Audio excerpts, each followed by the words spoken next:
So today we have Duncan Speakman, who I must say has one of the best names for a sound artist. And Duncan does a kind of work which I don't think has really been represented much in my programming so far. Does sort of work with locative media and site-specific interactive work. I'm probably misdescribing it, but I'm sure he'll do a better job. Yeah, welcome, Duncan.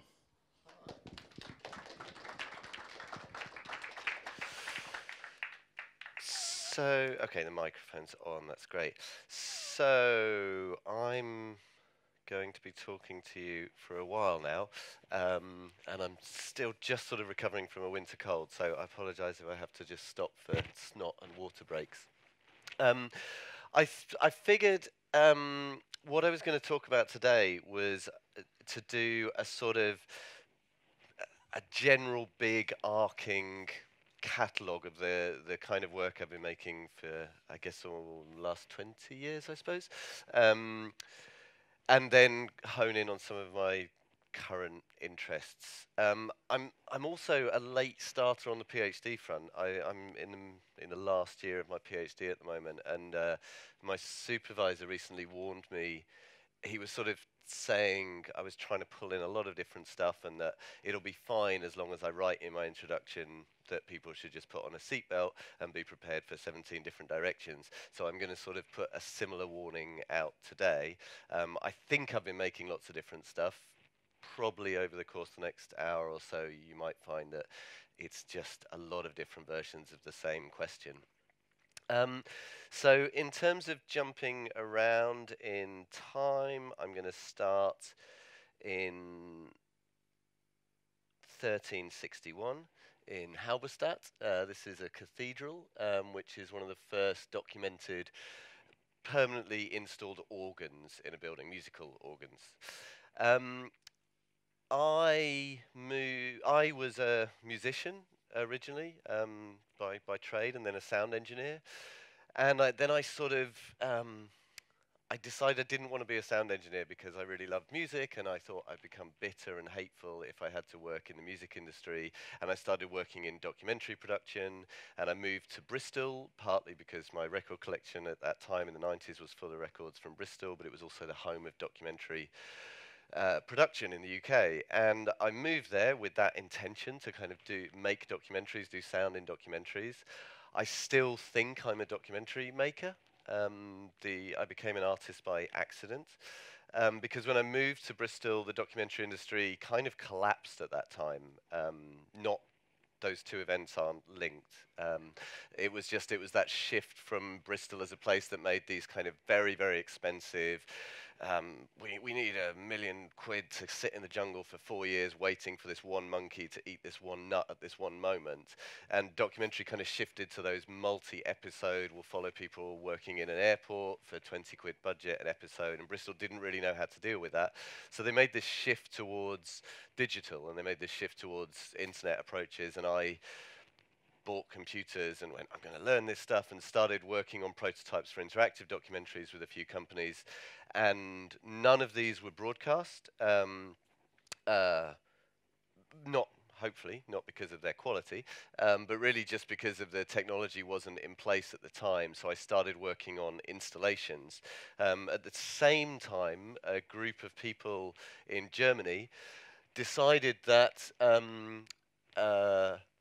they wanted to stage a version of John Cage's composition As Slow as Possible, which is a work for organ, which doesn't have a set timeline. It doesn't have a set time frame. There's no kind of guidance as to how long it should be.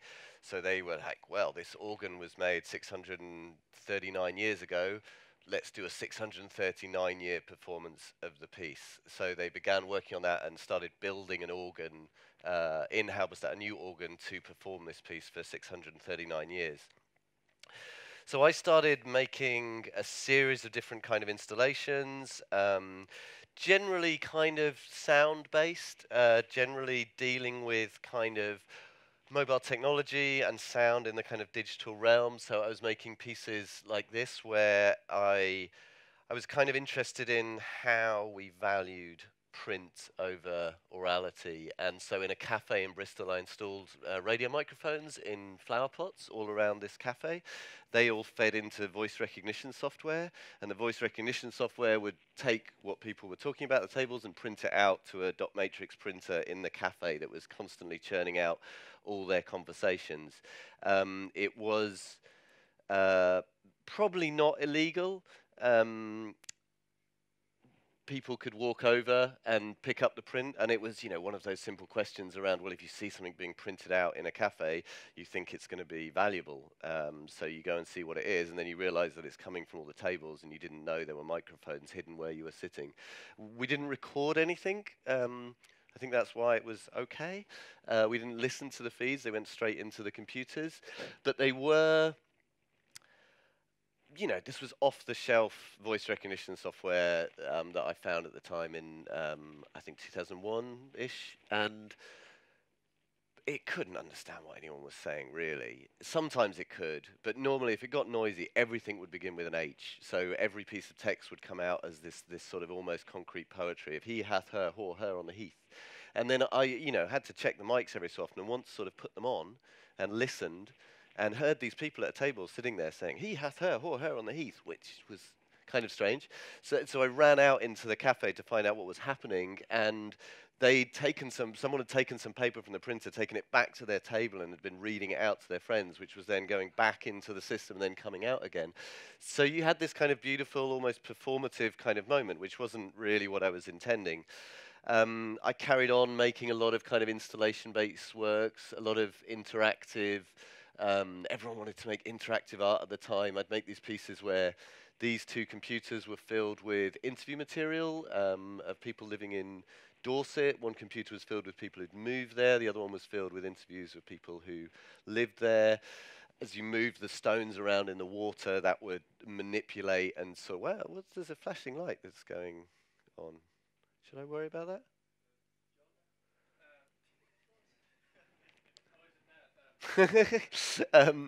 And I thought it was my time's up.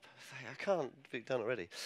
So, yeah, and it would process the sound and do weird things in Max MSP and stuff, and it was all kind of fun and a bit overwrought, really.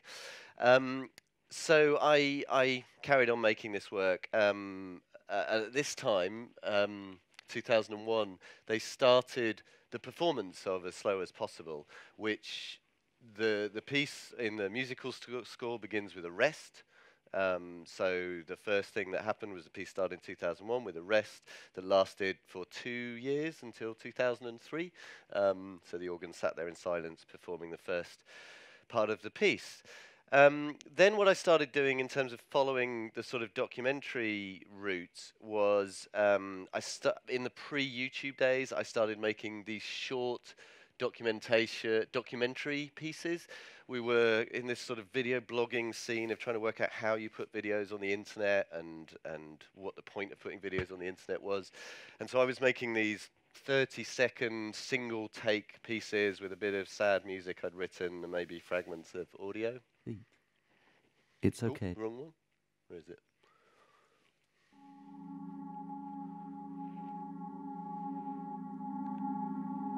I believe that when you're friends with somebody and they need your help, sometimes you've got to drop some of the things that you do to go and help them.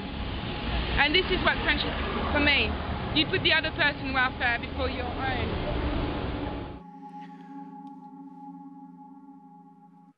So yeah, so I made lots of these kind of short observational films, looking at ways to publish stuff online. And at the same time, I should point out that I wasn't someone who used headphones or Walkmans. I was really into acoustic ecology and really into trying to hear and understand the world around me. So I didn't use headphones. But I was invited by Hewlett-Packard, who at the time were doing research into locative, mobile audio work, like what we've got all these, at that time we had all these sat-nav systems and they were beginning to build media players for those. So it wasn't just sat-nav for your car telling you where to go, but it was the sort of early days of locative media. And they invited me to make something, and it was kind of my epiphany moment. Two things happened at the same time. One is the installations the interactive documentaries I was making were invited to be in gallery exhibitions. So I was like, oh, I'm an artist. I'm not a documentary maker. And you'll pay me for this? My image of being an artist was that someone would sort of swan up to you and say, I'd like a sculpture for my foyer. Would you make one for me? I didn't realize there were jobs that you could actually do, and that the work I was making would be considered in that gallery context. And then, because I was invited to do this technology research, I took some of the soundtracks I'd been making for my films out on a small mobile computer they were working with, put headphones on, and I had this moment of, oh, I don't need to make my films anymore. That sort of classic cinematic experience of listening to music while you're walking around and the audio framing your visual space as if it was cinema, because the only time we really see visuals without hearing that space is in film. And I was just, well, I'll just do this then. I don't need to make films anymore. I'll make soundtracks that frame the world and let people see it. So I made lots of audio walks, the kind of, I guess everyone knows, I'm sort of feel like I'm speaking to a converted audience here. So if I talk about audio walks in that sort of Janet Cardiff type world, everyone knows what I'm talking about? Yeah. So, sad stories, walking around, reflecting on your space, your environment. What I did, oh, sorry, I forgot. The first note of the piece started being heard about this point too. Annoyingly, I didn't write down what note it was, so sorry. If anyone's got perfect pitch, you can tell me.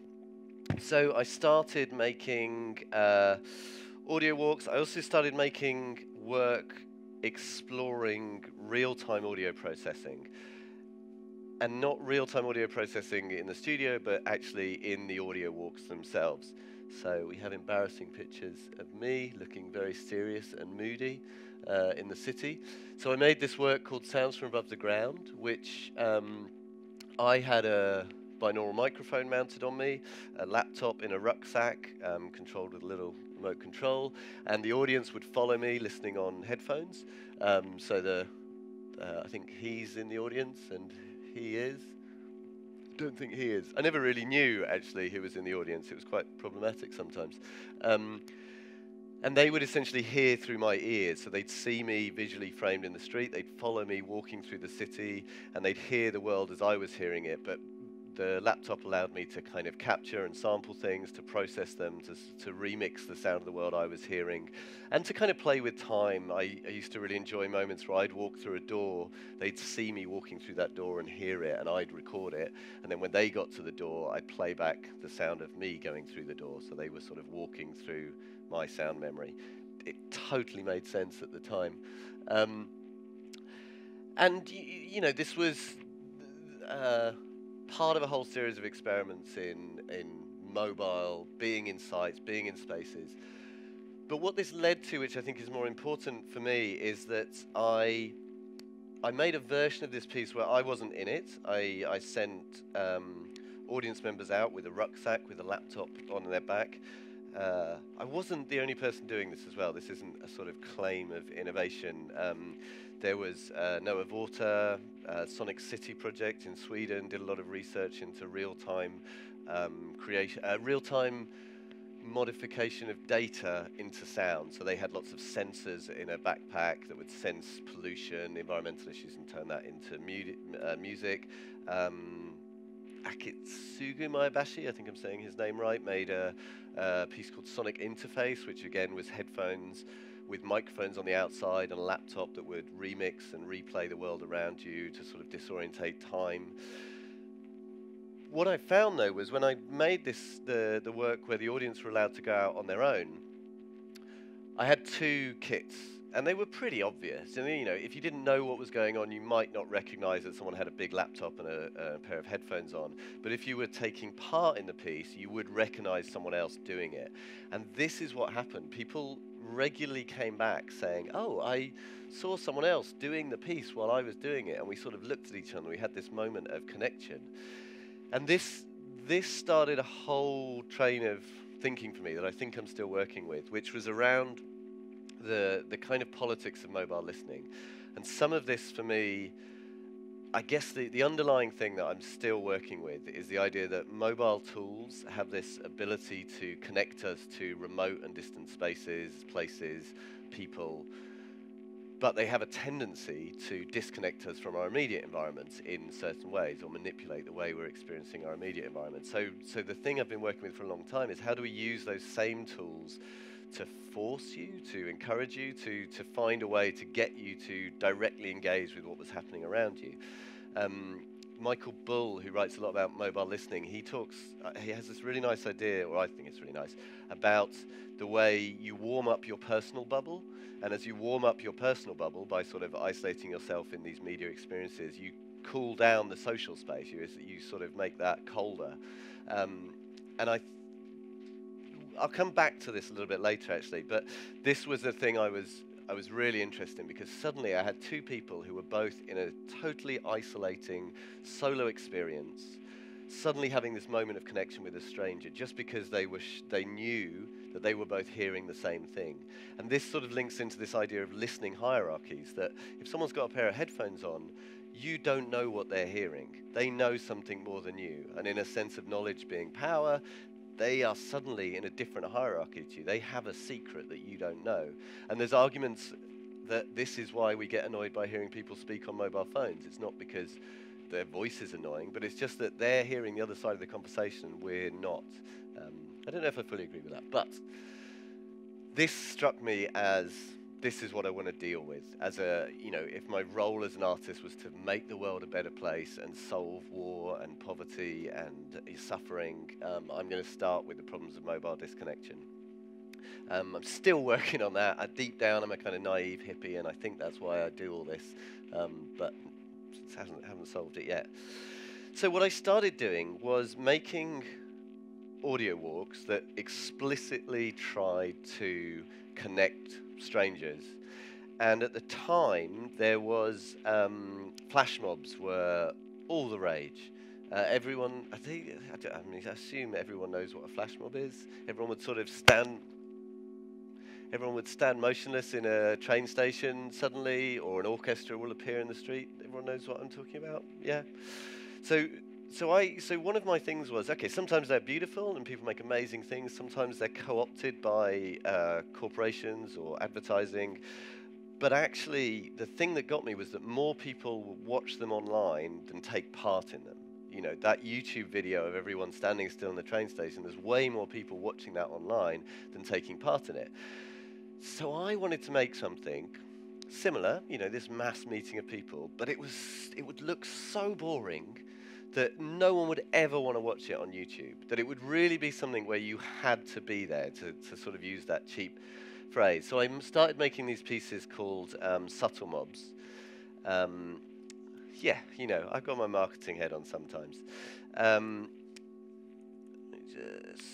So a subtle mob was sort of what it says. It was a flash mob. You signed up to take part. It would tell you an area in a city. There wouldn't be a meeting point. It would just be a map of a sort of shaded area saying, start somewhere here, start at this time, and press play on your MP3 file at this time. And what people would hear would be a mixture of a very sort of explicitly cinematic soundtrack. They'd hear instructions, and they'd hear narration. The instructions would generally be reenaction of the everyday. So the instructions might be really simple things like put your hand on your friend's shoulder, look at your reflection in a window. There'd be nothing that anyone else would really notice you doing. But what we were doing was we were sending out different MP3s. So half the audience were getting, at the moment when half the audience were getting an instruction to look at their reflection in a window, the other half of the audience were hearing a narrative with the cinematic soundtrack about someone putting their hand against a window. And because they didn't know who was taking part, because there'd been no meeting point, what would suddenly happen was this narrative they were hearing would start playing out in the city around them. I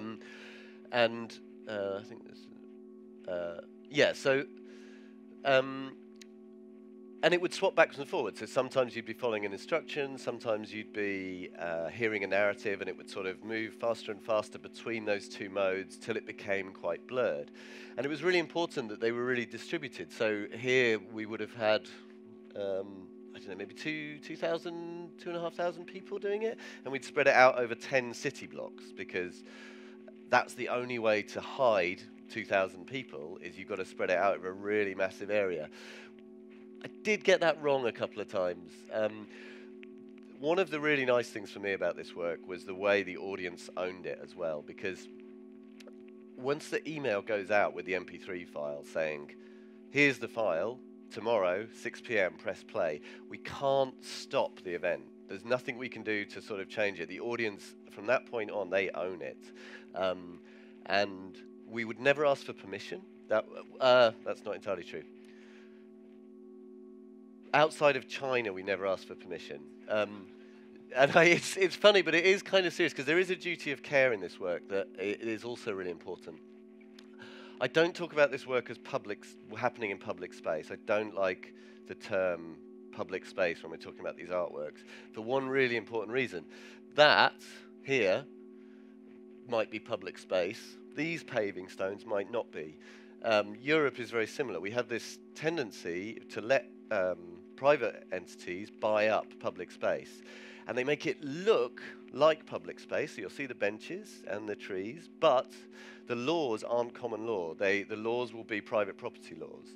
And what's happening actually in a lot of cities now is we're losing these kind of truly public spaces. And so when I talk about this work, I always talk about it as being an uncontrolled space. And the key with that is that we don't know what's going to happen there. We don't know who's going to be there. I want to let the world happen as the world would happen. So we don't have ushers. We don't prepare the area in any way. We want the show to blend in. And that's played out in the way we write the narratives, because these aren't site-specific. They're kind of site-responsive, I would say, in that this piece was made for a sort of urban shopping area, and the same piece we just put in different urban shopping areas all around the world. Another piece we made was for train stations, and the beginning, or somewhere near the beginning, I'll play you a bit of it now.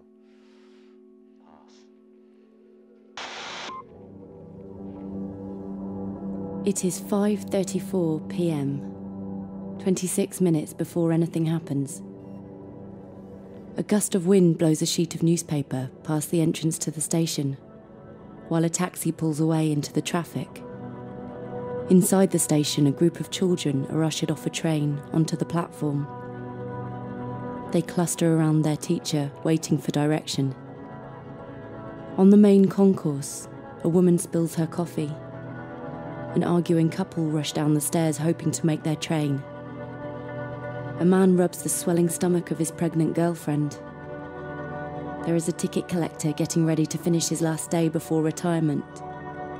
There is a young man starting his first shift as a security officer. A woman wipes a tear from her eye as she waves to a departing train. A smile breaks across the face of a father as his daughter runs towards him. And it feels like the whole city is breathing as one.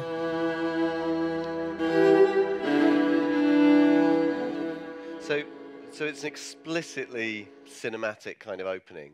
And we don't know if any of those things are going to happen, but it's a train station. So we know that one of them is probably going to happen, and we know that people can imagine all of those things possibly happening. So when we say a taxi pulls away into the distance, they might just look outside at that moment, see a taxi pull away, and just that moment of connection suddenly grounds the piece in the kind of reality you've got happening there.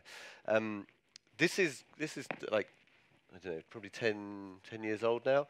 I worked with a theatre maker, Chris Good, and he sort of led me to shift the way I write these things now, to shift from the actual to the possible, to rather than just saying there's a taxi pulling away, to say there might be a taxi pulling away, because it leaves it less likely to break in your head. You look, there's no taxi, but there might be a taxi. You're like, yeah, there might be a taxi, of course.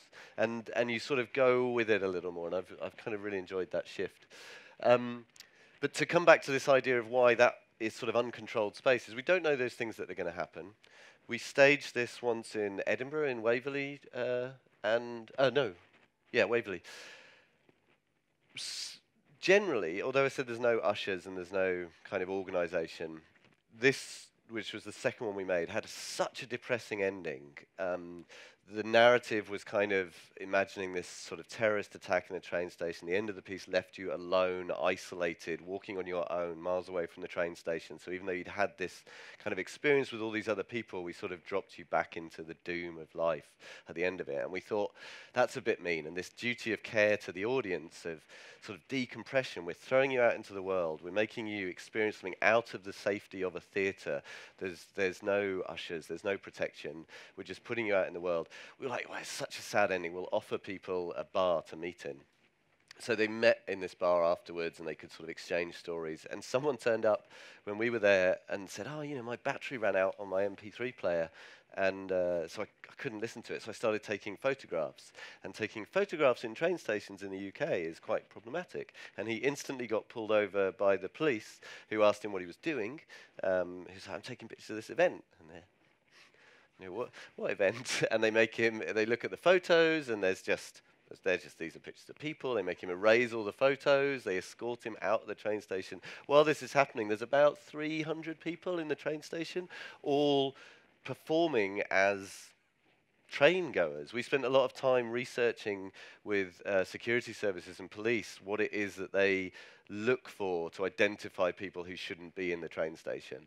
And so we made sure that all our instructions and the kind of reenactment of the everyday that the audience were doing met all those. And if anyone's interested in doing something dodgy, I can help you with that.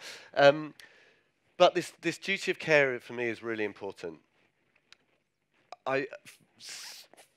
Since then, and since all these audio walks, I've been putting audiences in these uncontrolled environments where I don't know what's going to happen. And I had this discussion with Matt Adams from Blast Theory and Tassel Stevens from Coney, people who make other similar kind of work. And we talked about this question of when someone dies in one of these works, whose fault is it? You know, we're sending people out into the world that already exists. We're not sort of staging a fairground ride where we've built some scaffolding that will fall down, and that's definitely our fault because we didn't build it properly. We're just sending them out into the world. But they're doing it within the context of an artistic experience that we've created.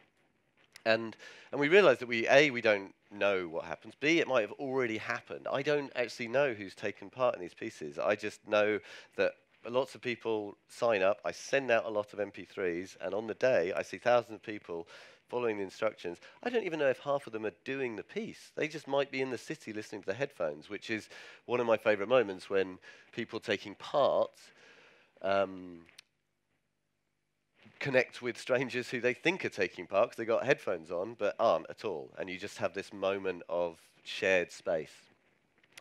So, the thing to remember, what I wanted to say about China was, in that duty of care, the reason we asked for permission in China specifically was because there was a question about large gatherings of people, and what we realized was if we got it wrong, like if we didn't map the space correctly, and that's happened where more people turn up than we've signed up for, the worst case was where I thought 20 people were coming, so we thought, no one's coming, we'll just do it on one small street. And then on the day, there was some newspaper article about it, and 1,000 people signed up, and we suddenly had like 800,000 people all crammed into one street, and it went very badly wrong. A gathering of people in China would have been problematic for the audience members. We would have put them at risk. So in those situations, we were kind of, okay, we don't want to we don't want to make a mistake and leave people uncared for. That's the best way to describe it. So, so I carried on making a series of these works, sometimes smaller versions. One of the things that I really liked about making these pieces was the ability to choreograph between audience members within an urban environment. So by giving people just different instructions, you could really shape what was going on. So I made a series of kind of two-person walks where, That's the problem with the mic right by your face. You can't take it away. Where you, there's one near the Museum of London, the Barbican, where you both essentially are doing the walk together, but you get different instructions at different moments. So one of you might suddenly go off route and appear on a walkway somewhere above you, and the other person sees you up there, and it becomes this kind of cinematic image. Sometimes works where let me find. You'd have a large groups of people simultaneously. So this one is on a train where everyone is together on the train looking, and they're hearing a geolocated sound piece. So what's happening is the train is carrying along its track as it goes along, different parts of soundtrack that are designed to relate to the architecture. What you see out the window are happening. In this one, there were moments where you're invited to sort of put your hand against the window, and when you do, you hear binaural recordings from the place you're looking at. So it's this idea of sort of being able to reach and listen further than your immediate sphere. But essentially, yeah, lots of different walking around with headphones on in an isolated environment. Generally pre-recorded. Yeah, all pre-recorded. Very little interactivity in the content. They are very interactive in the fact that the audience have to interact with that uncontrolled space, but there's nothing fancy or technical. It's just a fixed, straight audio file, because I'm quite an old-fashioned musician, and I like to know how long things last and when crescendos happen. And I will come back to time in a bit. The other thing that I was doing at the same time was looking at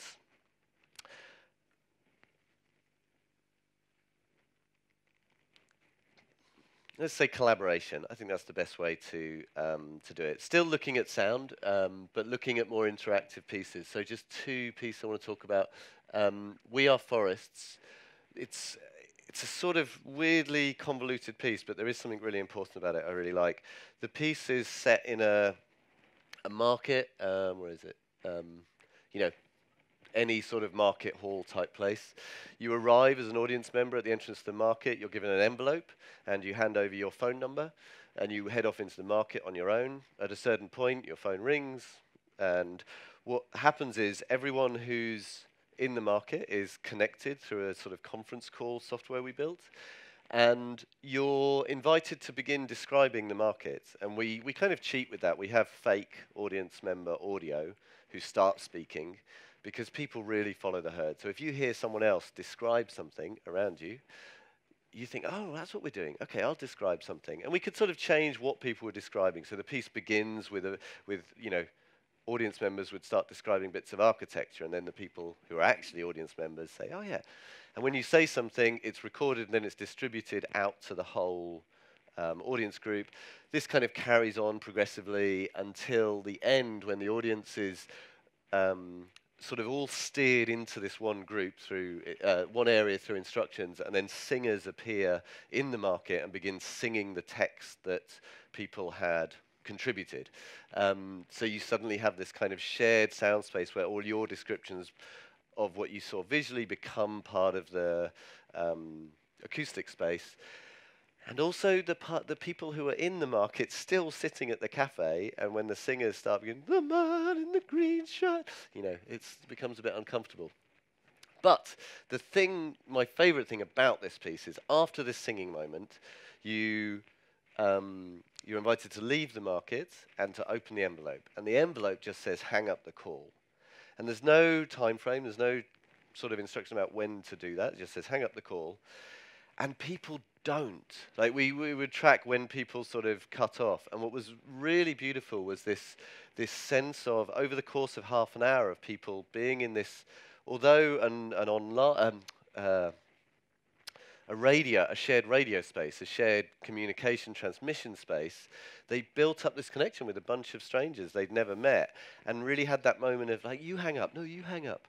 And no one wanted to hang up. They would just listen to silence down the phone, sometimes for like 10, 15 minutes, which I found kind of beautiful. And the reason I also think that's useful to point out is that approach happened entirely accidentally. When we first started making this piece, one of my normal methods is to just start making things very quickly that with audiences to see what happens. And so when we first started thinking about this piece, we're like, okay, let's just make a conference call with 30 people in a city and see what happens. So we just got a whole bunch of people together and said, right, we've found this free conference call software. You all call this number and you'll all be connected to each other and we'll just see what happens. And then we're like, oh, we don't know how to end this piece because they're all going to be like out wandering around, listening, talking to each other. So, okay, we'll just we'll give them all an envelope that says hang up the call, and when we say into the conference call, open the envelope, they'll all know what to do. And that was the moment where people were just, I don't want to hang up the call, and no one did it. Everyone stayed on until, you know, eventually someone's battery ran out, and they were like, oh, someone's gone. Okay, I'll start going. And so just that very early experiment led to an experience that was super, super strong that we kept in the work as it went on.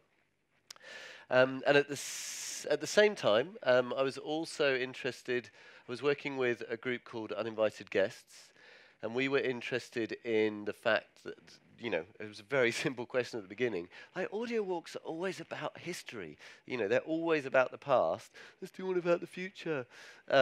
So we decided to make an audio tour of the future of the city you're in. And this developed into something where it was actually a sort of mixture of an audio walk, but also with performers. I'm going to... the video's sort of weird because it's got a lot of me talking about it. I'll just play it and then I'll explain the stuff that didn't make sense.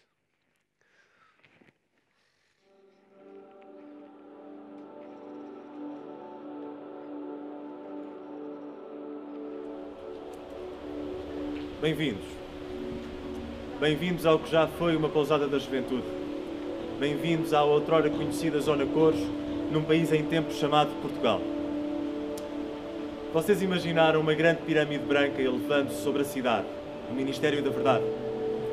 Vocês imaginaram Portugal como uma grande pista de aterragem em que a guerra é paz, a liberdade é escravidão e a ignorância é força. Vocês imaginaram uma chuva de meteoritos e depois plantas gigantes caminhantes.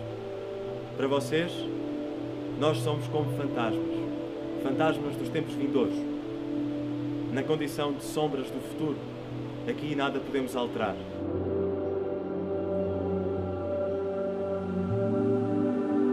Give Me Back My Broken Life is a theatrical guided tour, but rather than being a guided tour of the past of a place, a historical guided tour, it's a guided tour of the future of a place. And you're guided by a performer, and you're guided to various places where you hear different science fictions about the possible futures of those places. And then you get taken to one place where you have an opportunity to draw your own future, to imagine your own future for that place. And as you describe it, you see a drawing of the future of that place appear on a blank map that you hold in your hands in glowing lines.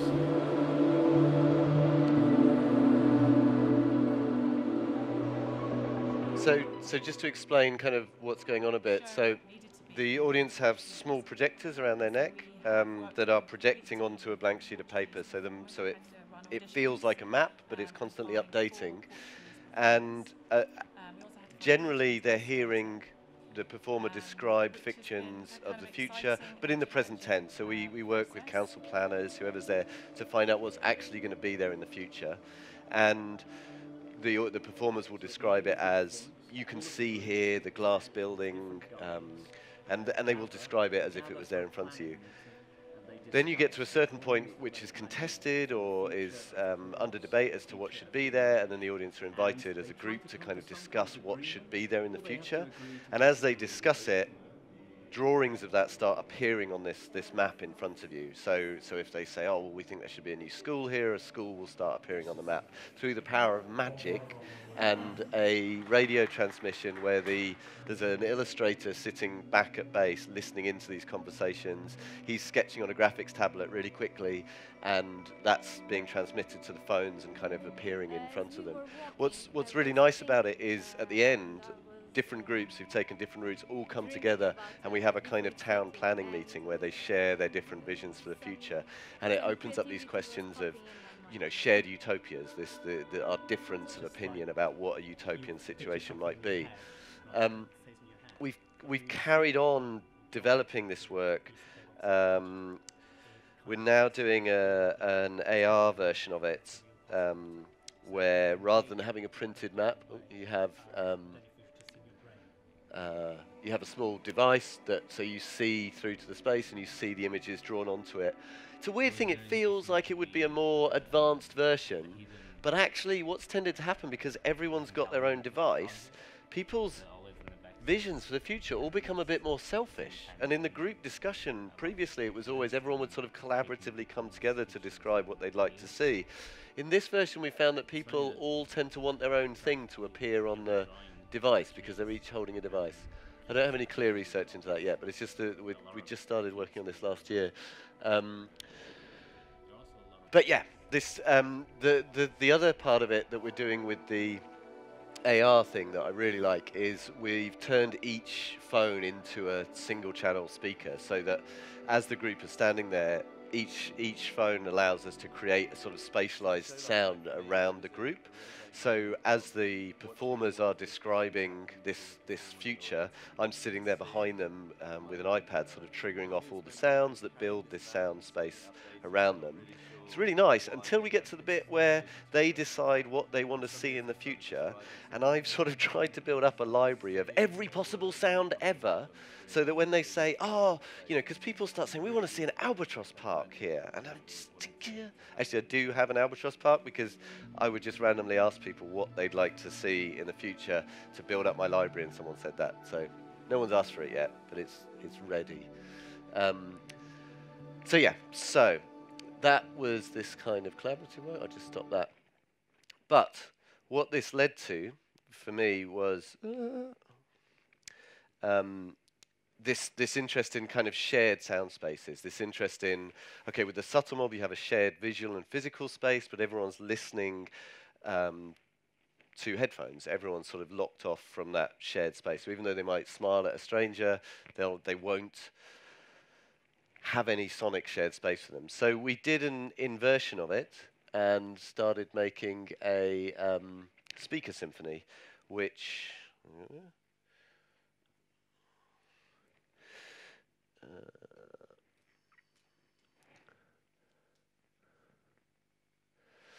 so again, I can play a bit of the video and it will explain it all.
I hope that sort of made sense. 40 speakers, each one's a different instrument. The thing that I really like about it, for me, is this sense of elastic kind of composition, which is, I said earlier that as a musician, I like to be able to sort of control when things happen. So what happens with this work is that because geographically we've laid out these GPS regions, we know that when the group walks into that street, this part of the sound is going to shift, it's going to move into this part of sound. We become conductors, so we lead each group, and 3 of us would kind of lead 3 groups. We took it down from 4 in the end. Can't remember why. So if we feel, that next movement should come in sooner, then we'll just walk faster and we'll get the group to walk faster with us.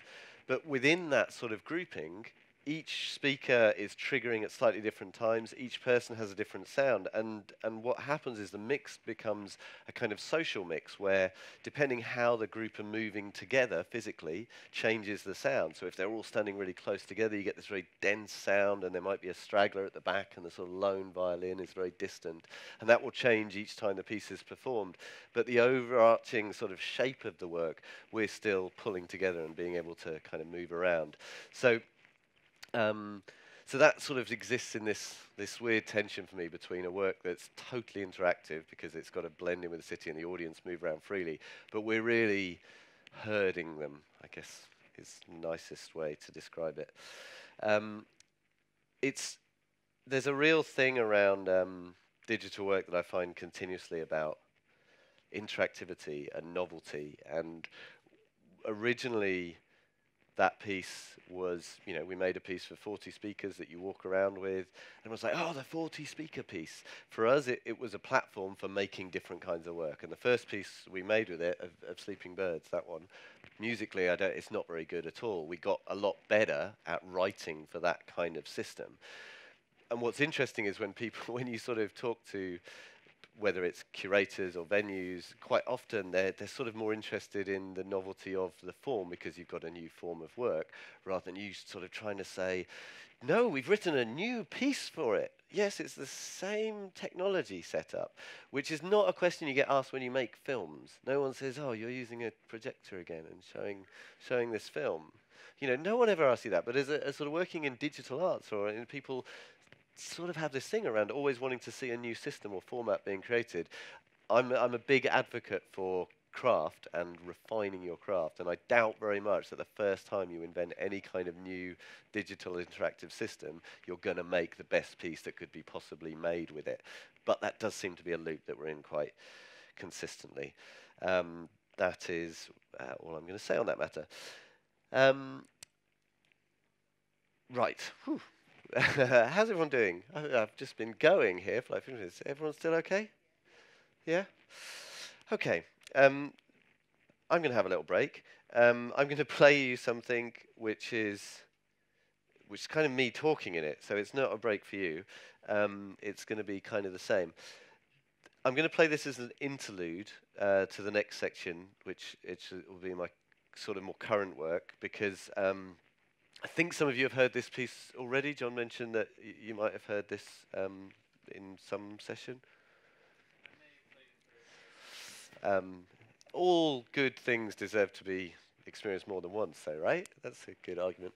The reason I'm playing this now is because, I just did the same thing for a long time. The only big shift was an interest in the relationship between print and sound, so I'm not really going to talk about that today, but a lot of projects that have a physical book object and audio, because I'm interested in the silent voice of the page, the voice you hear in your head when you read, those kind of things.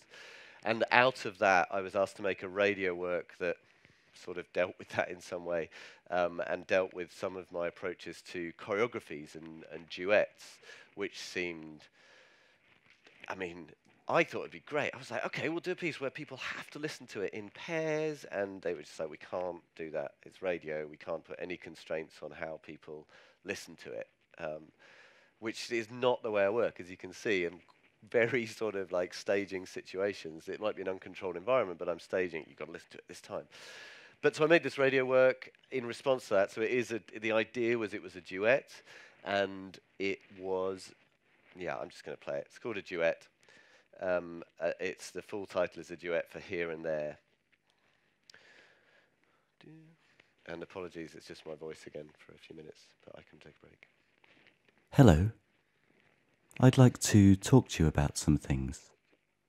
I'd like to talk about sound and distance and intimacy. Hopefully, you're listening to this in a room, and this voice, my voice, is coming out of a speaker instead of headphones. Maybe someone already told you to take a seat. It's okay if you don't, but if you can, do. I'm going to be asking you to do some things. Nothing complicated or embarrassing, and definitely nothing dangerous. You won't even have to get up.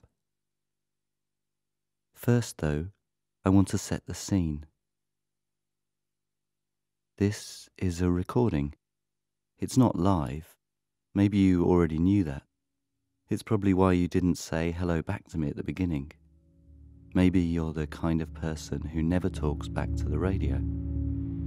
That makes sense. Radio shows are often about someone else, often about somewhere else, bringing you sounds and stories from other places. But this one begins here, in this room, right now, because that's where this voice is. This voice and the music in the background are in this room with you. Maybe you can hear how they're echoing off the walls, how the sound is absorbed by different materials. But when the radio goes silent, what can you hear in this room?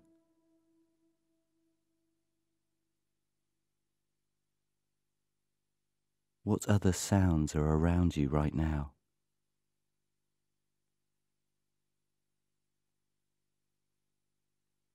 Can you hear things coming from outside the room?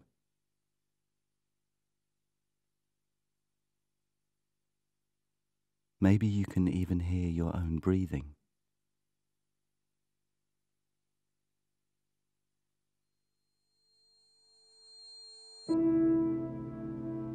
Could you look at one of your hands for a moment?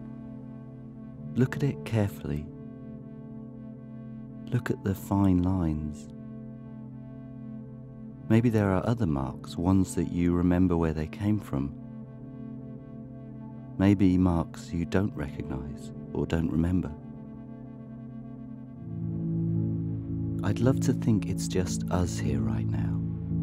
This voice, just in this room, just with you.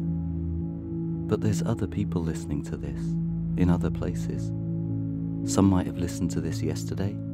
Some might listen to it tomorrow, or next year even. But maybe there's someone else listening to this right now, and they might have just been looking at their hand too, and they might be thinking about how life etches itself into our skin. Maybe the room they're in sounds similar to yours, but not exactly the same. Maybe they are in a kitchen and there is water boiling on the stove. Maybe the sounds outside their window are different. Maybe in one room somewhere, a television is on in the background and rain is falling hard on the roof. And maybe in that room, someone called Richard is looking at their hand and it's still wet from his walk home. Maybe in another room, further away, a woman called Amanda can see that her hand still has sand on it, and so she begins to rub some of it off, letting the grains fall to the stone floor around her bare feet. Maybe she can hear dogs outside the door, or the insects in the bushes. They're so loud they drown out the sound of the fighting in the street.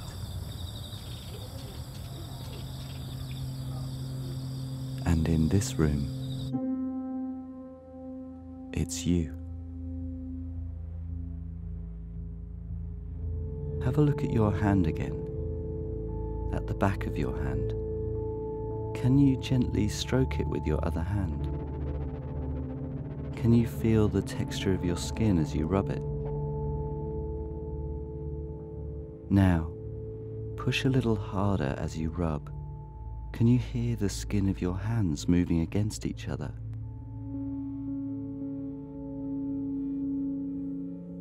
As you rub, maybe also squeeze your hand a little, a gentle massage that makes a sound in your room, in this room,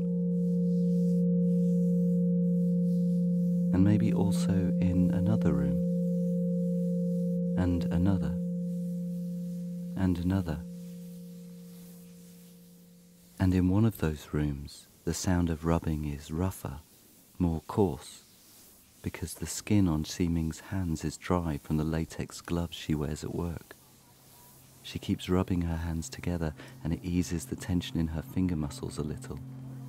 As her arm moves, the fake Nike t-shirt she is wearing crackles slightly as the polyester builds up static. She stops rubbing her hands. She begins listening to the street outside. The market is still busy. She looks over at the laptop where the radio show is playing from. The voice echoes off the walls of the narrow kitchen space. The sound is tinny, the words thin and metallic. It's only a small, cheap computer, not like the one she builds at the factory, and her sister will want to use it soon for homework. The water on the stove has finished boiling. She leans over and turns the computer off. And only the sound of this room is left.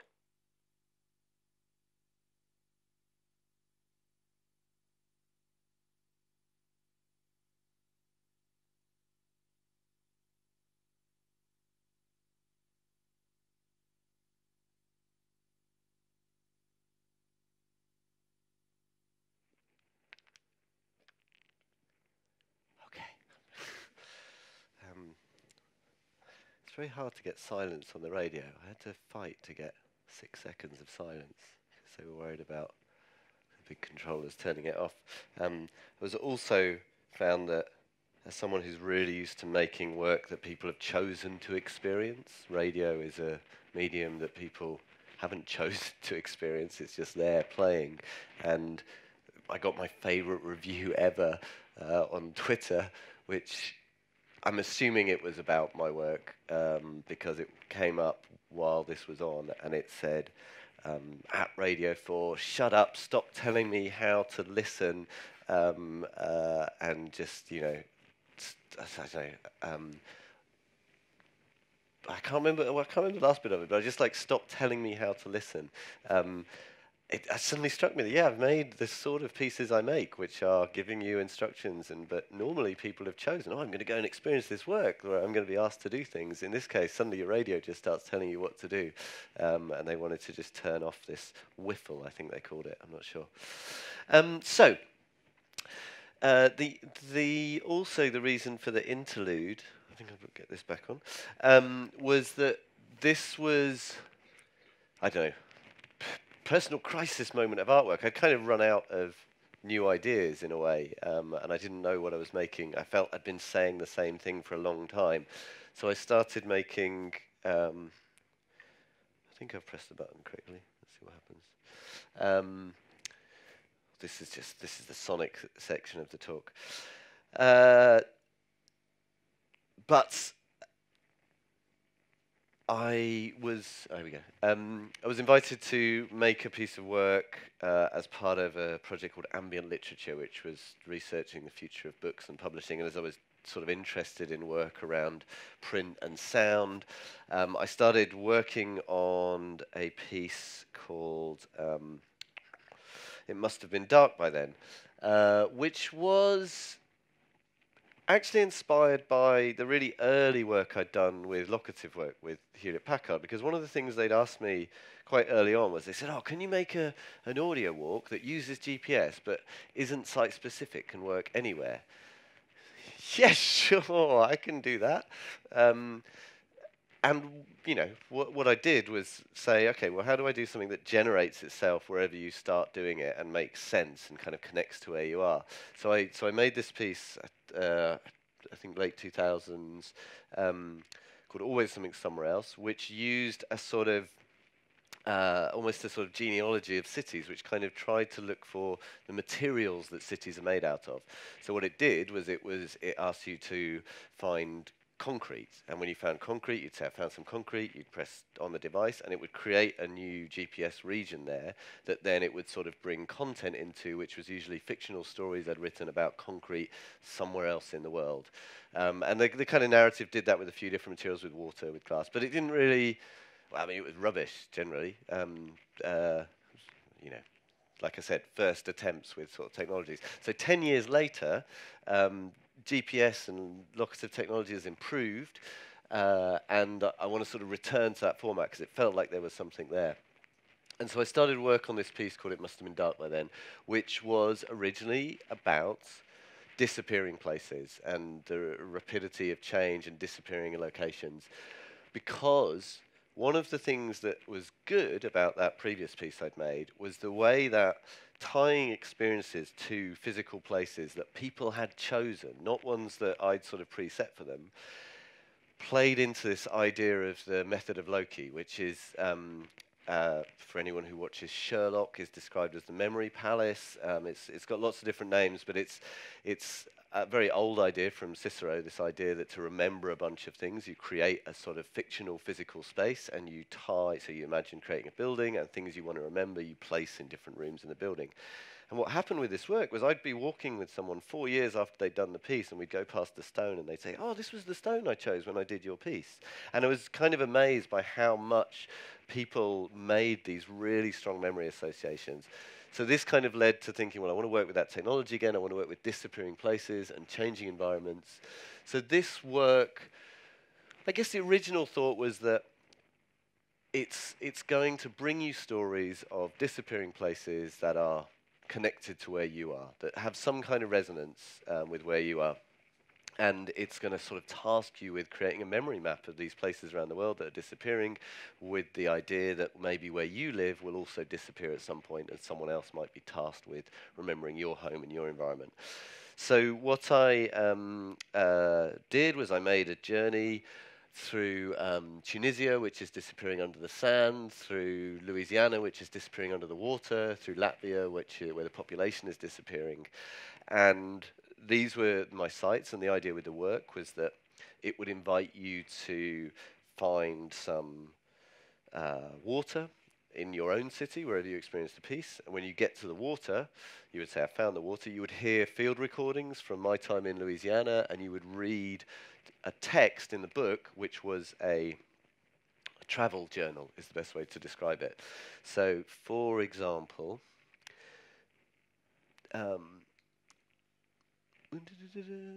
here. So this you would be.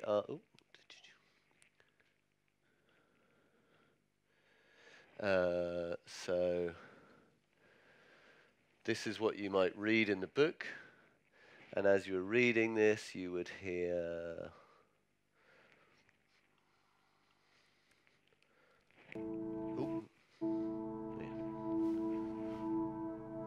Really?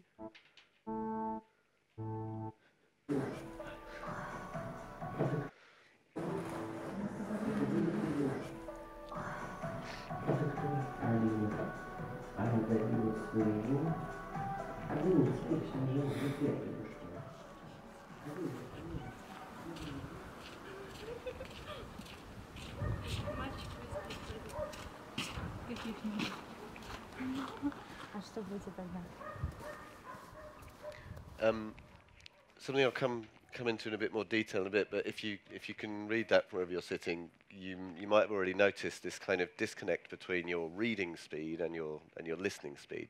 You're hearing the temporal structure of sound, which is sort of fixed. You can't change that, but you're reading at your own pace, and there's certain associations with what's happening in the text that are linked to key sounds, because we recognize a dog barking and we read that, and then this slip is happening between you know, am I ahead, am I behind? Sort of problematic, but this is what would happen in different locations. Sometimes the text would be more, sometimes you wouldn't get to choose a place so specifically. It will, oh, where's it gone?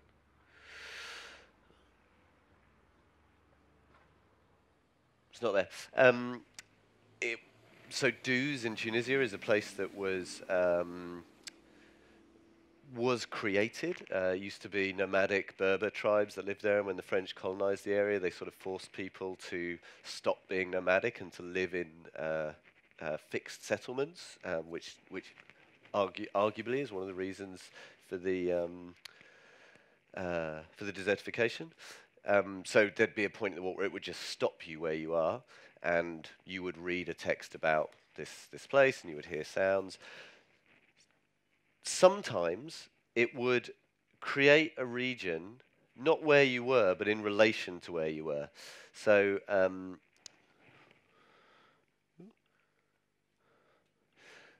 for example, this is the screen you'd see. There was no Google map on the screen. It was just a blank grid, and that's quite important too, because in this section, so the red isn't, you wouldn't see the red lines. You might have chosen water here. You might have chosen a building here or a vantage point, and then it will artificially create a region 45 degrees, 60 meters away from you. That might be in a river, or that might be in a building. And so the thing that for me was really important about this was this idea that with digital maps, they're constantly present, they're constantly updated. You know, Google Maps is this sort of idealized kind of image of the world. It's actually a composite of lots of different images from different moments in time. When you navigate a city, this tendency to kind of use this digital map has two things. One is there's a kind of erasing of history happening because you're not seeing where things used to be, and this idea that mapping inherently always involves some kind of violence as you sort of create a new territory. You don't see that if your map is always up to date. You don't see how it's changed. But also, you pre-plot your routes, and there's that kind of difference that if anyone's read Tim Ingold's book on lines, talks about sort of wayfaring and sea travel, where you're hunters, where you're constantly in tune with your environment as you're moving through it, which is very different to traveling where you're going or being transported by a train or a car where you're going point to point. So you don't care about the bit in between, you're just going there. What tends to happen, I find anyway, with the sort of GPS, the Google Maps with people is, it's like, oh, we have to go up there, we turn right, we turn left, and then we're there, rather than actually having to physically engage with the space you're in. What this does is it just says it's over there, and you can only get there if you physically engage with the space you're in, and you might not be able to get there. This gives you an option. If you say that you can't get there, in one of the chapters, it eventually, if you really can't get there, it moves it to you because narratively it's too important. The first time it happens, though, if you can't get there, if it's in a river, it just skips that bit. And I love the fact that there's some digital content in this work that a lot of people have never heard because of the physical realities of their environment. It's in a river for them, and they'll never hear that piece because that's where they created it, and then the software created in that river. So you're kind of navigating by physically coming up against legal, physical. We showed this at the British Library, and there's I didn't know this, the YouTube Creators Building, has anyone seen this? The Google place behind King's Cross, where you have to have 10,000 subscribers to get in. It's just sort of amazing because someone's thing was in there, so they couldn't get in. And I love the fact that they couldn't access my sort of digital online content because they weren't popular enough online somehow. There was something sort of poetic about that. But what's also really important about this is that it stores all these places, and then in the second half of the journey, you return back through all these locations. So you're walking back through, and as you reach each location, because it knows that you put something there, what you then hear is you tend to hear interview material from the things that you read on the page. I'll try and say this a bit slower and clearer. So in the first half, there's these two modes of experience. There's head up and head down. It says find some water, find a tree. You're walking through the city, you're visually engaging with it, you're hearing some sad cinematic music I've written, which is amazing, and you're like, oh, this is so beautiful. And you're physically kind of dealing with the world. And then you get there, and it says, now read chapter 2 in the book. And you read this, and what you hear is a field recording, and you're sort of elsewhere at that point. Tineke, my collaborator on it, she always described it as a sort of inverted internet, that to go to access remote content, you had to start reading a book and stop kind of using the digital device. But you have these kind of two modes where you're either engaged with where you are or you're reading and you're hearing another place. And then on the return journey, because you don't need to read the book anymore, but suddenly that book is audible, suddenly those voices become the sort of audible space, those modes become a bit blurred. So when you get to somewhere, you remember being there, you remember choosing it, and you remember yourself being there, you remember reading it, but you're there now, so you're also aware of how that place has changed as well. Let me see. So this is what you might hear on a return journey, and this is important for a whole bunch of reasons. Let me skip forward a bit. Pessimistic, but I'm trying to be a realist. For me, it's not like pessimistic, but I'm trying to be a realist. Those in the future will witness economical stagnation. As for the natural resources, the water would decrease and the salt in the land would increase.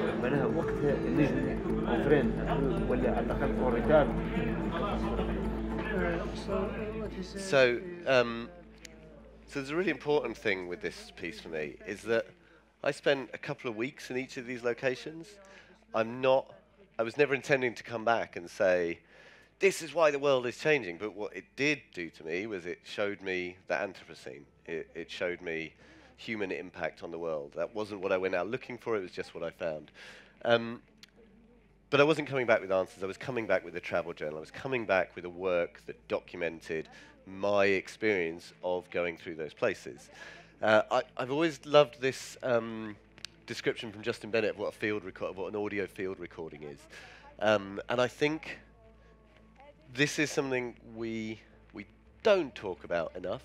I'll talk about it again in a moment, but the key here for me, what you heard in that interview material with the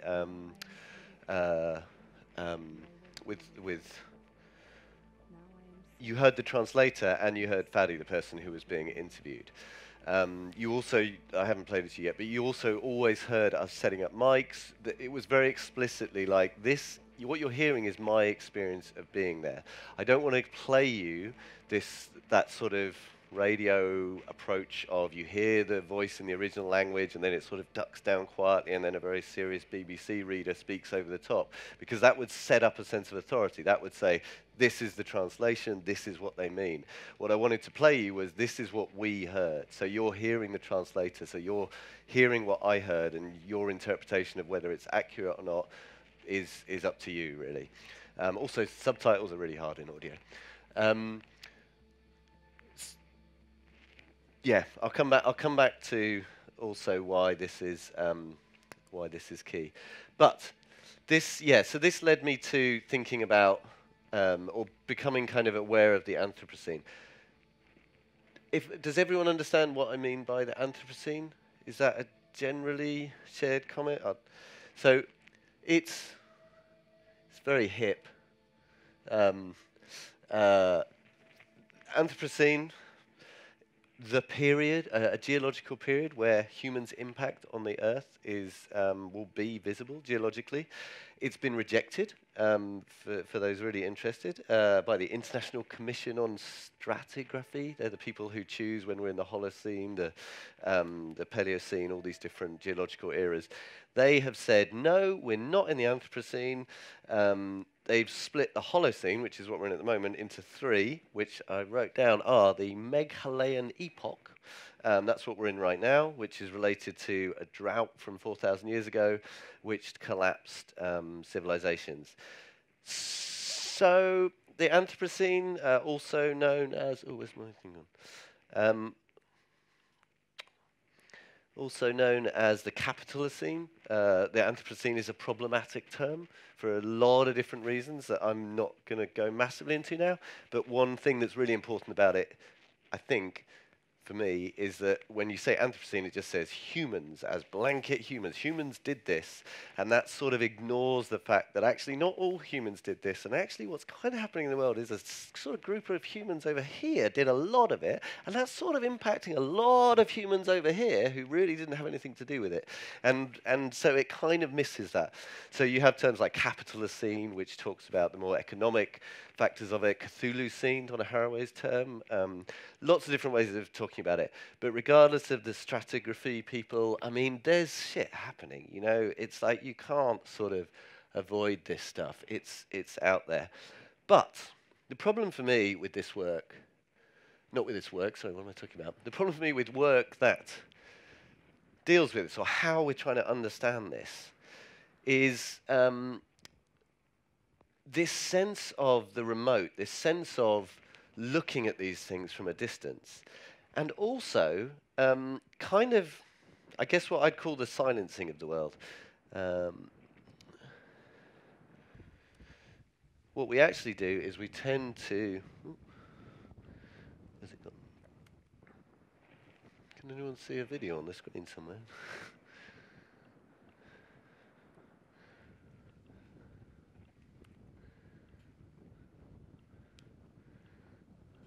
Ah, here it is.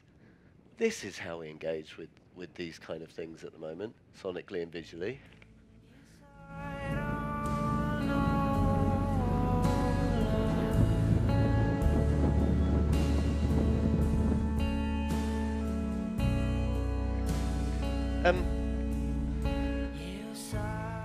Yeah. That's over there. You know, that's a polar bear totally disconnected from us, totally somewhere else. How do I get my choosing my apps thing back on this screen?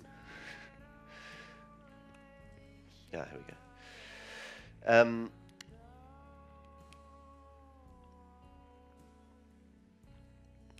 So for those of you who are reading into this stuff at the moment, Timothy Morton is one of the kind of major thinkers in this area.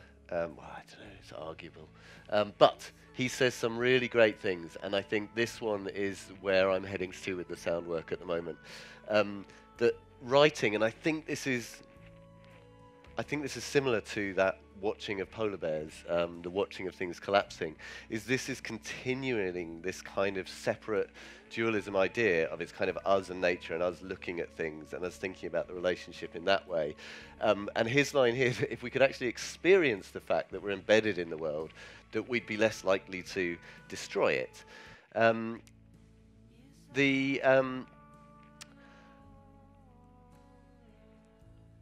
Jean-Paul Thibault talks about listening on Walkmans as the listening of elsewhere, and that's what something like It Must Have Been Dark tries to do. It's what I'm trying to do. You're hearing other environments, and they're somehow tying you back to where you are. They're tying you visually, they're tying you through memory, they're tying you through experience back to where you are. But there's a big problem with it. It's still it's a great piece of work, but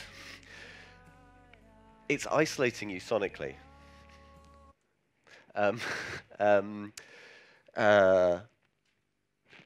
Sorry, I almost forgot.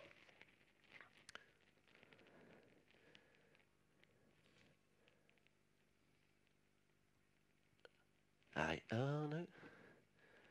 Wait 1 second. Let's turn the polar bear off.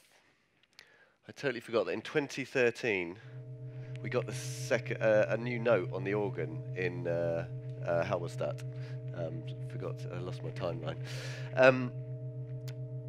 But yeah, so the problem with something like It Must Have Been Dark by then is you're listening on headphones, you're isolating yourself sonically from your immediate environment.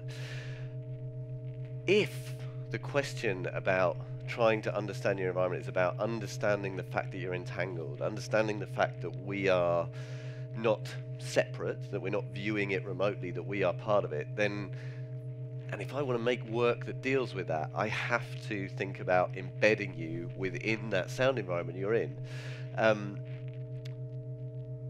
The work I'd done with the walks, with the real-time audio processing, suddenly sort of found its way back into what I was trying to do. So right now I'm working on a piece called Only Expansion, which is, I think about it as a kind of sister piece to It Must Have Been Dark by Then, in that it uses some of the same content. It deals with the same questions about other places. It invites you to find types of place. It doesn't use GPS, rather it's a real-time audio processing setup, so you have a pair of headphones, they've got microphones on the outside. It does have print, but it's not long narratives, it's just short prompts. It will just say, try and find the quietest place, try and find a vantage point. And what it does is it might bring you a field recording of Louisiana, of the water rising in Louisiana. But then what it does is it blends that into the environment you're in at that moment in time. So you're hearing your own city, your own town, wherever you're listening to it. You start hearing the water lapping blended in with that. And then gradually, as that water rises, it begins processing the sound of your city, so it sounds like it's underwater, in the sense that you can start feeling, you can feel sonically what your city might, what that experience might be when it's underwater in the future. It sort of sounds kind of corny when I describe it like that, but it's I'm really enjoying working with it at the moment, because it also deals with viscerality, and it deals with the fact that sound is, as I'm sure you all know very clearly, it's a visceral, physical medium. This doesn't do that for me, but being able to literally kind of drill sound into people's ears and hear the overwhelmingness of the sound around you, to somehow speak to the horror of what's actually happening in the world at the moment. I worry that we're spending slightly too much time looking at how beautiful the world is, and while it is beautiful, it doesn't sort of stem action or change your sort of approach to it. I think the other thing that sound does, especially blending the pre-recorded work with the live sound and the environment you're in, and also doing that same kind of temporal disassociation that the other works that used real-time audio were doing. One of the big ideas that's kind of come out of the current ecological thinking is this sense of that we live in multiple timelines simultaneously. There's this beautiful word, shadow time. And what they mean by that is this sort of awareness that we do live within geological timeframes that are way beyond our human experience, that there are plant, animal, and insect timelines that are working at different rates and speeds to the ones we live in. And I think that sense of what happens in that audio moment, when, whether it is in something, it Must Have Been Dark by Then, where you're reading a book and suddenly you're in the timeline of the page, you're choosing that timeline. There's a timeline of a recording that you know happened in the past, but is somehow connecting to what you're experiencing now. There's a pre-recording of water rising, but you're hearing what your environment might be in the future. I think that ability of listening to the recorded and the live that sound lets us do does allow us to experience that sort of sense of layered and multiple timelines.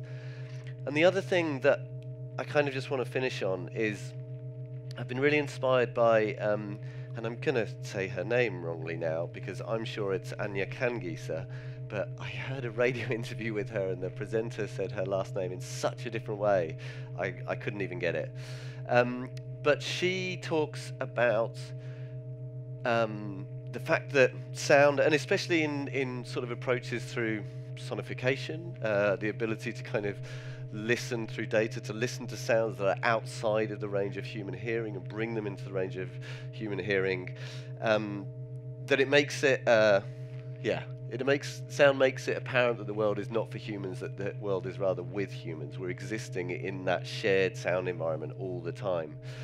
And I guess what I'm trying to do with this current work is that it's no longer about trying to bring those narratives from these faraway places, but it's about starting from where you are, starting at the point of the listener and expanding outwards in, forwards and backwards in time. So the microphones initially, they hear where you are, they hear your environment, and then they start reaching outwards to other places and bringing that back.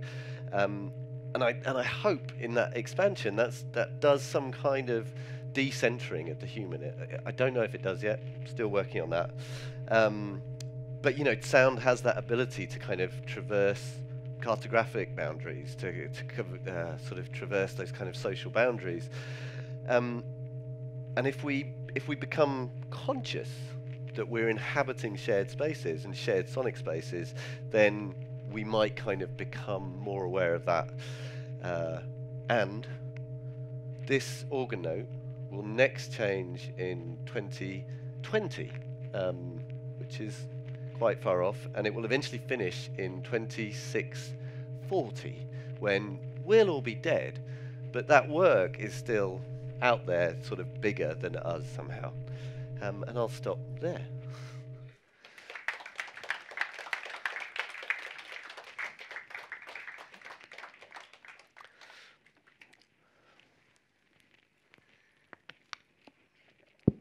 Okay, great. So many questions, so little time, I'd say. Let me... I've got to just mute the mic while I blow my nose. Right. Can we have the mic? Take his mic down. Thanks. Sorry, the first hand I saw was over here, so... I forgot to bring a piece of paper, so all my questions are written on a tiny little... Thanks. You talked about the novelty of kind of developing new setups and how galleries only seem to care when on about the first piece that you do, and that's something that I come across a lot when I go to say sound arts events. You only see people who are interested, who are sound artists or occasionally musicians. But how do you find? Because you seem to have a knack for getting people involved, just general members of the public getting them interested and involved. How do you manage to do that without having like a gimmick every time?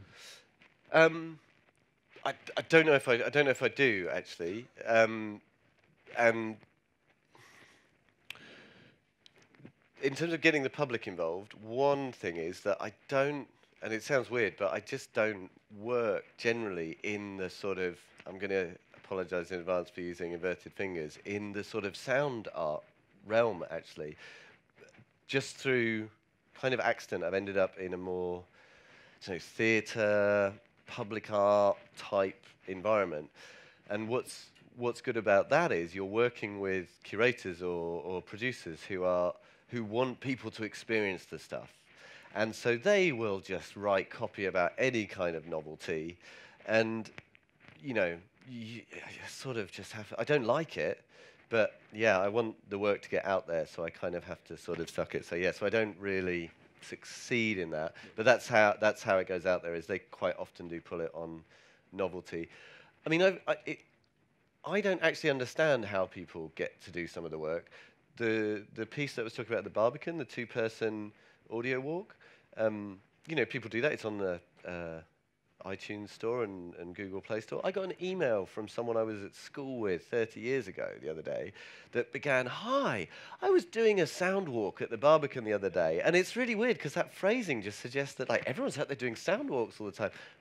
If they are, I'm bringing that back into my work because it sounds like that's the future. But yeah, so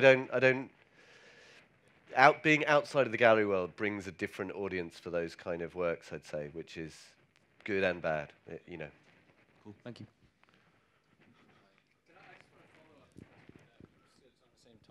Because I think that point about the difficulty of trying to make something great out of when you're still working out how something works, and then it's the second or third piece you do maybe that really works with it. that I think it's a really important point. It's also interesting in relation to undergraduates, say, when you don't have that luxury, in a sense. You've got to produce your final piece. I mean, I think as a department we kind of recognize that, and we'll recognize people taking chances, and maybe it doesn't work out, and maybe the next piece using those ideas will be great. But I just wonder if you had any tips for undergraduates for how you struggle with trying to do that at the same time of working the technical stuff out, and at the same time sort of trying to be creative and doing something good with it. So without knowing the learning outcomes or criteria of the module, and not wanting to sort of send things askew, I think for me one of the keys is not feeling that you always have to invent the technology just because someone else invented a system. I think just, the fact that someone started blues guitar doesn't mean you should never play blues guitar because they're the only person doing it. So I think sometimes one of the things is to, if the research is about understanding a system someone else has made, maybe one of the outcomes of that is that you make an entirely new work using that system, and I think that's okay, but maybe that's not the criteria of the module.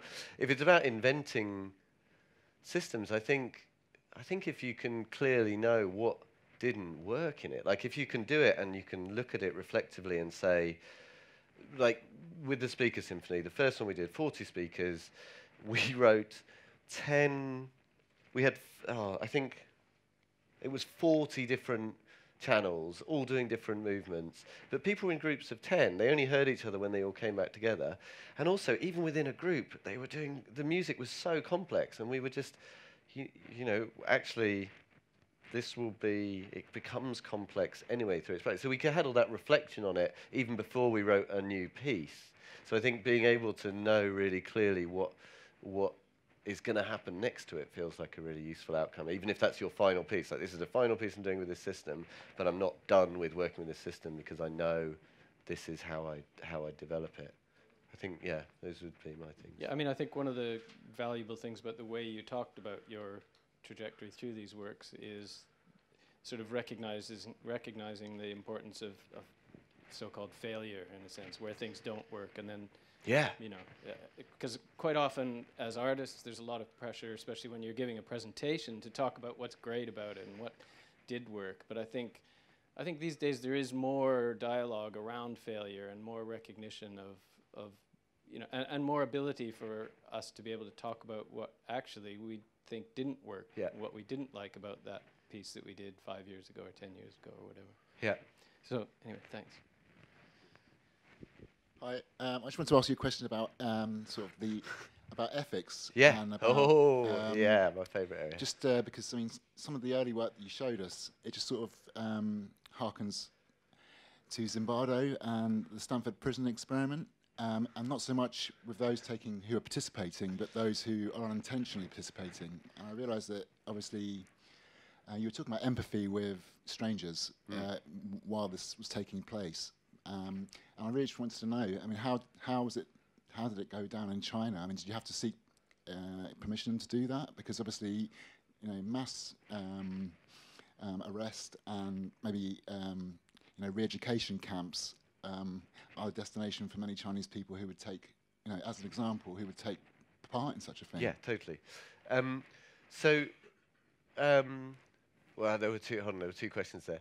So the first question, in terms of the early works, do you mean the sort of microphones? The subtle mobs. Oh, the subtle mobs, okay. Yeah.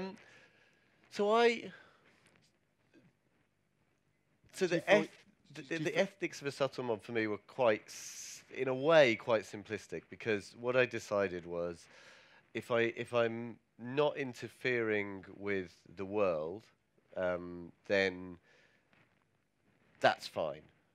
In those sort of environments, I tried to stage them in places where there was more pedestrian areas. I wouldn't want to stage it in somewhere where you're more likely to get run over by a car if you've got headphones on. So that duty of care came in that sort of design, but it was still out there in the world. The amount of warnings you'd get at the beginning saying, in Bristol, those subtle mobs kind of became part of this playable city movement, which I don't know how much that's in London. And one of the things that came out of that was we always talked about the briefings we gave, which almost became a joke, but that we still mean them, is that when you're in these experiences, the laws of physics and the laws of the city don't change. Cars will still kill you, police will still arrest you, so we'd ask you to give the environment as much respect as you expect it to give you, and that was the sort of setup for that. In terms of the piece in China, it was just weird politically, because one's in Hong Kong, totally fine. Mainland China, one of them was commissioned by a property developer who'd built this whole new sort of living, shopping kind of district, and they saw it as a massive promotional event for it. It's not theatre, it's not an album, it's not a film. It's not a social experiment. No, more importantly, it's not a categorizable art form. There was no censorship department to look it over. So it just went straight through. All my friends who've done theatre have had all their scripts checked before doing it. This just got through. And the piece we showed was all about questioning what home means and questioning sort of how you value what's built in your environment. So we got and they didn't even listen to it. We got paid by a property developer to bring 1,000 people to their new development and listen to half an hour of questions about whether this should really be built. So I was kind of fine with that in a way. Like, it was a difficult thing to say, oh, you know, property developer, do we want to be paid by them? But actually, so it kind of worked out. But yeah, the duty of care thing, we did ask for permission for exactly that reason, actually. Yeah. It's tough, though, yeah. Hey, I just want to ask, in the piece where you were letting people paint their own image of the future, yeah. Did anyone have any especially mental ideas of for the future and anything especially crazy? I don't know if it's crazy, but we found it a bit disturbing was that in Portugal they wanted a sort of supermarket for organs. You know, like a sort of, you go and get new livers or something like that, or kind of like that. The weird thing was, we had this vision that work would be a great way to actually do urban planning, because being in a situation, hearing what it might sound like, listening to other people's opinions in situ is a really useful way of thinking about how your spaces might be built. But everyone's sort of images were changed by the weather. When it was cold, everyone wanted swimming pools and like playing areas and lush. When it was lovely and like sunny and hot, everyone wanted libraries and sort of, you know, really sort of serious places of learning and social good. So we'll get there in the end, but we haven't worked out that part of it yet.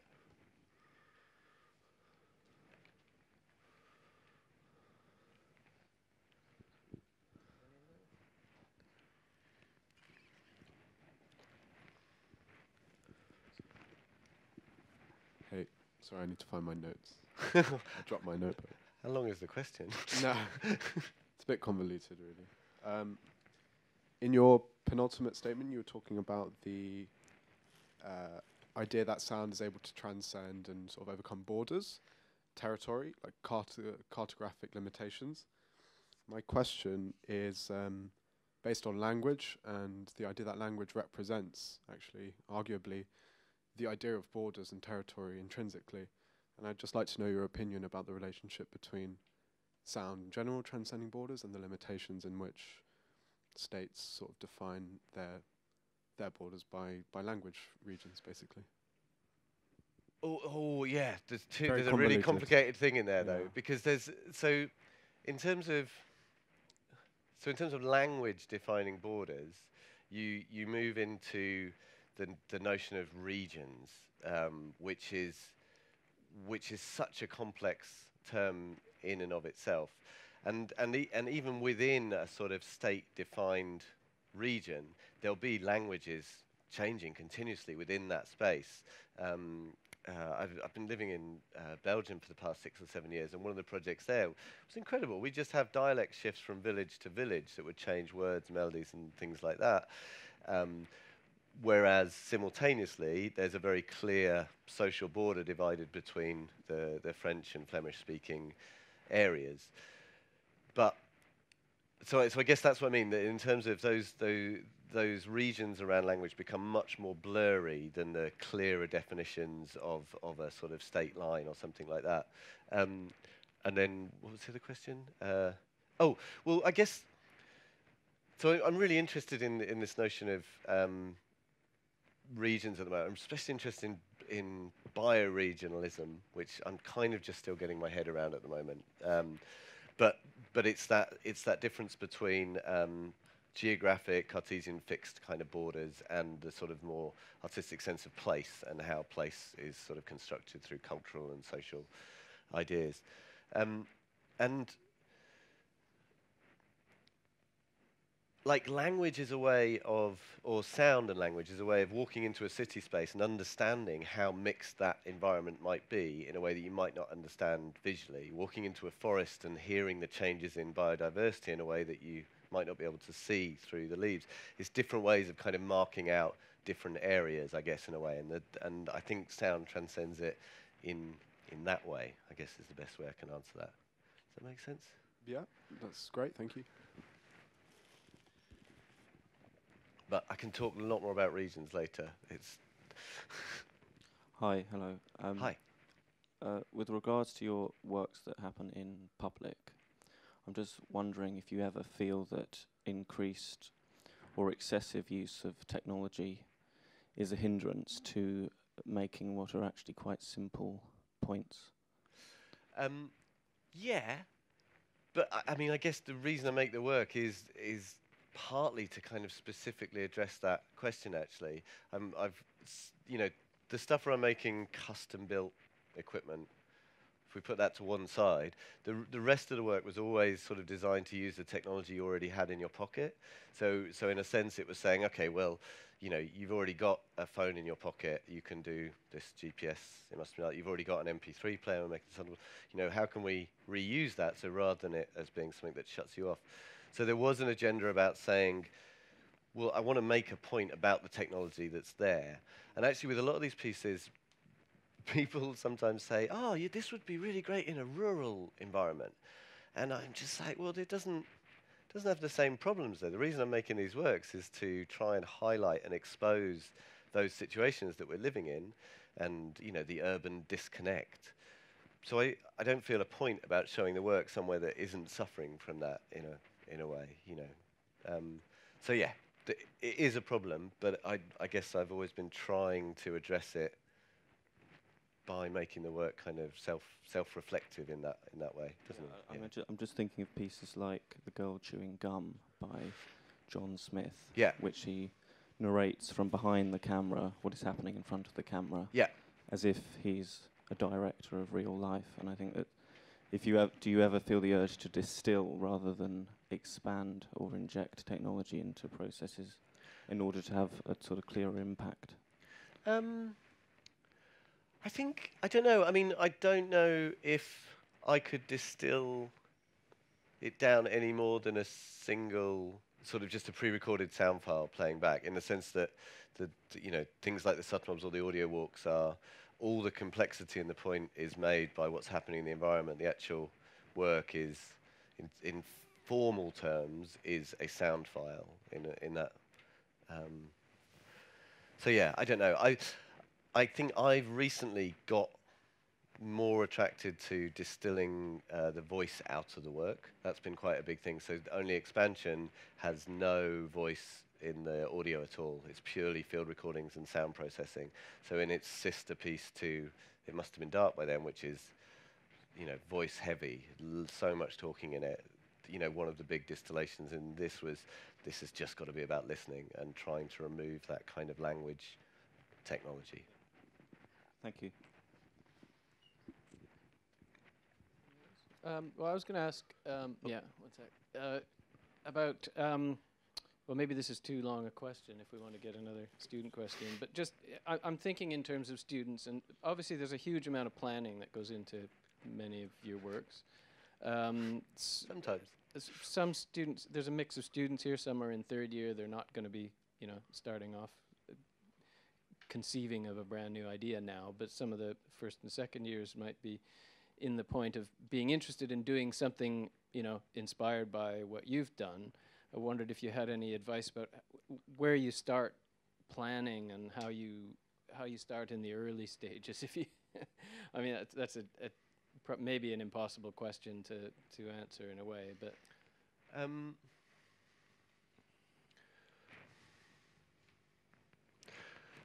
I guess the simple answer would be that because the work is generally experiential, for want of a better term, is the first thing that always has to happen for me is actually some element. It's like trying some element of that actual experience, not building the software system or building the most basic software system possible to do it. It must have been dark by then. We wrote a story on a piece of paper and recorded an MP3 of us talking about someone in another country, and then we just went outside and saw what it was like to listen to that while reading this story, just to very quickly know, are we just down a dead end, rather than, okay, we're going to spend 4 weeks building the GPS system and doing this.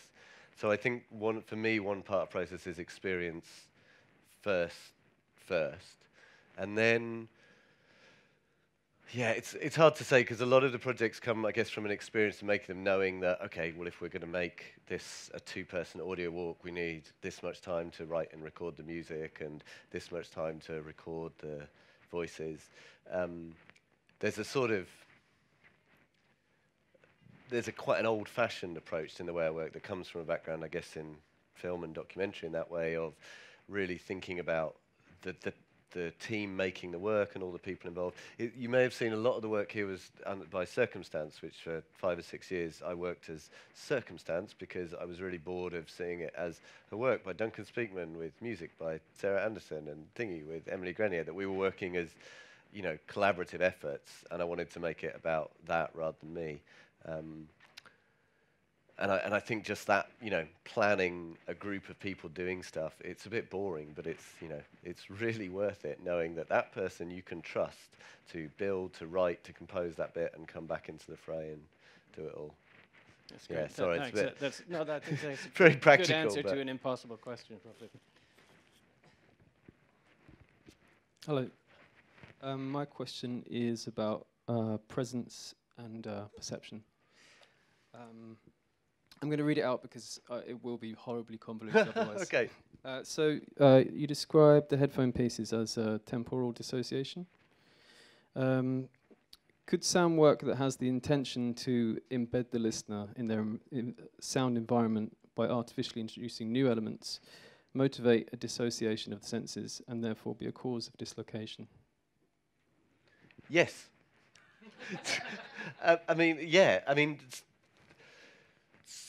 So one of the other things that Thibaut says that I always like is that the Walkman experience is a mediator of sensory channels in the sense that as soon as you affect one sense, your other ones naturally change. It's not that you can suddenly smell better, but you do change your kind of sensory awareness of the world. And with Only Expansion, I'm kind of trying to do exactly what you're talking about, which is embedding you where you are with that sort of live mic feed, and then bringing in new material into that to sort of change your perception of that and sort of disassociate you kind of temporally with that space. I don't know if it's fully working yet. Part of the reason I'm doing it, though, is also I'm sort of trying to preempt what's happening technologically. The reason I've built my own system that's a bit clunky is because right now augmented audio systems, I call this augmented audio. I don't know if I said that earlier. I'm not trying to make some claim for a new technology. It's just that it's augmented reality. All listening in situ, for me, is augmented reality. It's an augmentation of where you are and what you're experiencing, whether that's creating dislocation or just making you more present. But now that augmented reality is becoming a more consumer technology, people think of it as visual, as Pokemon Go and stuff. So I'm just saying augmented audio to differentiate it, but it's still augmented reality. But the point is that all those technologies are really going to have to deal, people making content and work for those technologies are going to have to deal with that sense of dislocation that happens when you are embedded and present in where you are, because your ears aren't blocked. You're just hearing and experiencing where you are. And then you're introducing content into that. I used to have a business card. For Circumstance's first business card said, "Fuck immersive, be present," because everything was just talking about immersive media and immersive content. Everything's got to be immersive. And people always talked about the subtle mobs and the audio walks as being immersive, which I I never fully agreed with. For me, they were about making you present in an environment because they're forcing you to engage with it. So that's where I come to presence. Did that answer the question? Yeah, I'm just I've looked at it a lot myself as well, and the I guess the issue for me is that we use the word entanglement. We are an entanglement ourselves. Our senses are an entanglement, and once we create a hierarchy, there's a potential that we're no longer a sort of perceive a producer, as Tim Ingold calls. So there's no further question. Oh, right, okay. It's just that I don't know whether, for me personally, whether work with a specific sensory mode in addition to our daily experience can connect us to the present. I think it's a really valid question. I think I agree with you because I don't know if it does. But I guess the reason I'm doing it is because any other way of trying to get someone to do that, even if that involves, say, giving you a set of, what am I thinking of as an example? Like, say you're given a sort of meditation exercise, or you're given a sort of a walking type experience guide where you, beforehand, you're told, spend the next half hour just experiencing the world like this. That in itself is the technology that's sort of augmenting your experience in that moment, just that phrasing and that shaping of your experience over the next half an hour. A friend of mine used to joke that the ultimate end goal for the work I'm making is that you give me money for a ticket and I just open the door to the building and you leave, and that's, and there's definitely artists who've done that. I'm just not that cunning. But yeah, so I think it is problematic, and there's a tension between like my goals in terms of saving the world, some weird sort of hero complex, versus I see this as my job, in a really boring way. I don't make art for self-expression. For that, I do weird music in sort of weird improvising electronic noise sessions that no one wants to listen to. That's my self-expression and stuff. This is my job. I think I do it quite well, and it's my contribution to trying to get us to be better in the world, to engage with the world better, because I think if we do that, that will solve a lot of things. So I guess it's the only way I know how to do it. If I didn't have to do all this stuff and I could create that sort of presence, if I could work that out, awesome. But I'm quite good at making sound on headphones, so that's where I'm working with at the moment, I guess, is my answer. I really like the work, by the way. So thanks. And I think it can be a gateway to people being more aware of their surroundings, rather than it being contradictory or anything like that, because it's a single sense. Yeah, I hope so. I don't know if it, but the text sound thing. Also, it must have been dark by then. Available to purchase on my website for £10, and then you just download it on your phone. I think we should stop there. It's 4 o'clock. I'm not great. sure if there's another group coming in or not, but there's some people hanging around outside the door. But so another round of applause. Thanks for having me. Duncan.